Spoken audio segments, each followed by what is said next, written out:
Yakobaya orthodox പള്ളി തർക്കത്തിൽ പാലക്കാട് വടക്കഞ്ചേരിയിൽ കോടതി വിധി നടപ്പാക്കാനുള്ള നീക്കങ്ങൾ തുടങ്ങിയിരിക്കുന്നു.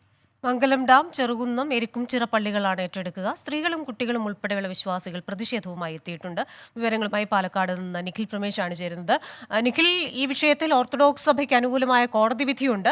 ഹൈക്കോടതി തന്നെ പലതവണ ചോദിച്ചതാണ് ഇത്തരത്തിലുള്ള തർക്കങ്ങളും പിടിച്ചെടുക്കലുകളും സംഘർഷങ്ങളും ഇല്ലാതെ എന്തുകൊണ്ട് കോടതി വിധി നടപ്പാക്കാൻ സർക്കാരിനാകുന്നില്ല എന്ന ഒരു വിമർശനമുണ്ട്. ആ പശ്ചാത്തലത്തിൽ ഇപ്പോൾ നിരവധി പള്ളികൾ പിടിച്ചെടുക്കുക എന്ന് പറയുന്നത് ശരിയാണോ എന്ന് എനിക്കറിയില്ല. അതിനായുള്ള ശ്രമമുണ്ട്. അത് സംഘർഷത്തിലേക്കൊക്കെ നയിച്ചേക്കാം. അവിടെ പോലീസുകാരെ നമുക്ക് കാണാൻ സാധിക്കുന്നുണ്ടല്ലോ.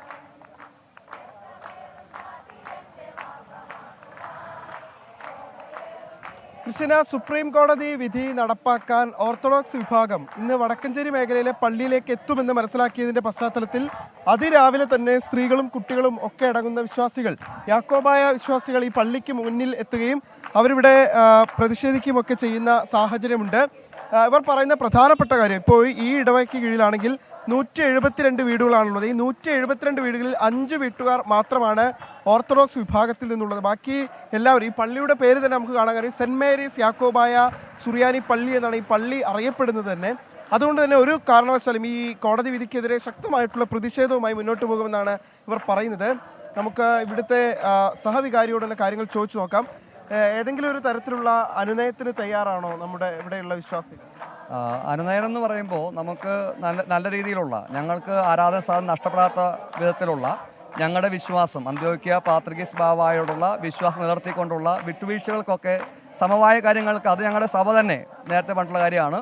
ഓർത്തഡോക്സ് സഭയുമായിട്ട് ഏത് രീതിയിലുള്ളതായ സമവായത്തിനും തയ്യാറാണ് എന്നുള്ള കാര്യം പറഞ്ഞിട്ടുള്ളതാണ്. സമവായം നമുക്ക് പ്രോബ്ലം അല്ല, പക്ഷെ ഞങ്ങൾക്ക് ആരാധിക്കുവാനുള്ള ഞങ്ങളുടെ അവകാശം, ഞങ്ങളുടെ അവകാശം നിഷേധിക്കപ്പെടാനായിട്ട് പാടില്ല എന്നുള്ളതാണ് ഞങ്ങളുടെ ആവശ്യം. ഇപ്പോൾ ഈ ഓർത്തഡോക്സ് വിഭാഗം പോലീസിന്റെ സാന്നിധ്യത്തിലാണ് വരിക എന്നാണ് പറയുന്നത്. അവരങ്ങനെ വന്നു കഴിഞ്ഞാൽ കോടതി വിധി നടപ്പാക്കാൻ ശ്രമിച്ചാൽ എന്തായിരിക്കും നമ്മുടെ ഭാഗത്തുള്ള പ്രതികരണം? സത്യത്തിൽ കോടതി വിധി അംഗീകരിക്കപ്പെടേണ്ടതാണ്. പക്ഷേ ഞങ്ങളുടെ വിശ്വാസം പ്രകാരം ഞങ്ങൾ വിശ്വസിക്കുന്ന ആരാധന, ഞങ്ങളുടെ ശവസംസ്കാരം, ഞങ്ങളുടെ പൂർവീകരടക്കിയ സ്ഥലം, ഇതൊക്കെ വിട്ട് ഇറങ്ങിപ്പോകാൻ ഞങ്ങൾക്ക് കഴിയില്ല. അപ്പോൾ അതുകൊണ്ട് തന്നെ ഞങ്ങൾ പ്രാണവായുവിനെ പോലെയാണ് ഞങ്ങളുടെ വിശ്വാസത്തെ സ്വീകരിക്കുന്നത്. അപ്പോൾ ഞങ്ങളുടെ ശ്വാസം നഷ്ടപ്പെടുന്നത് പോലെയാണ് ഞങ്ങളുടെ വിശ്വാസം നഷ്ടപ്പെടുക. അതുകൊണ്ട് തന്നെ അതേപോലെ തന്നെയാണ് ഞങ്ങളുടെ ഇടവപ്പള്ളി ഞങ്ങൾ കരുതുന്നത്. ഞങ്ങൾക്കൊരു വിഷമം വരുമ്പോൾ, ഒരു സങ്കടം വരുമ്പോൾ ഒന്ന് കരയാനും പ്രാർത്ഥിക്കാനും ആശ്വാസം കിട്ടുന്ന സ്ഥലമാണ്.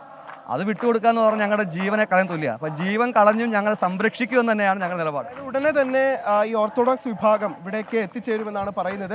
എന്തായാലും ഒരു കാരണവശാലും തങ്ങളുടെ പള്ളി വിട്ടുകൊടുക്കില്ല എന്ന് പറഞ്ഞുകൊണ്ടാണ് അവർ ഈ ഗേറ്റിന് മുന്നിൽ ഇരുന്നു കൊണ്ട് പാടി പ്രതിഷേധിക്കുന്നത്.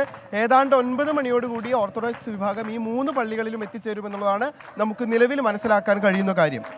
നിഖിൽ, അപ്പോൾ കോടതി വിധി നടപ്പാക്കാനുള്ള ആ നീക്കത്തിനെതിരെ ശക്തമായ പ്രതിഷേധത്തിലാണ് വിശ്വാസികൾ. ഇപ്പോൾ നമുക്ക് കാണാം, സ്ത്രീകൾ ഉൾപ്പെടെ അത് പല പ്രായങ്ങളിലുള്ളവരുണ്ട്. വിശ്വാസികൾ അവിടെ പ്രാർത്ഥനകളും ഒക്കെ ആയിട്ട് കൂടിയിരിക്കുകയാണ്. വരും മണിക്കൂറുകളിൽ ഇത് ഏത് രീതിയിലാണ് പോവുക, വലിയ പ്രശ്നങ്ങളില്ലാതെ അത് അവസാനിക്കട്ടെ എന്ന് പ്രതീക്ഷിക്കാം.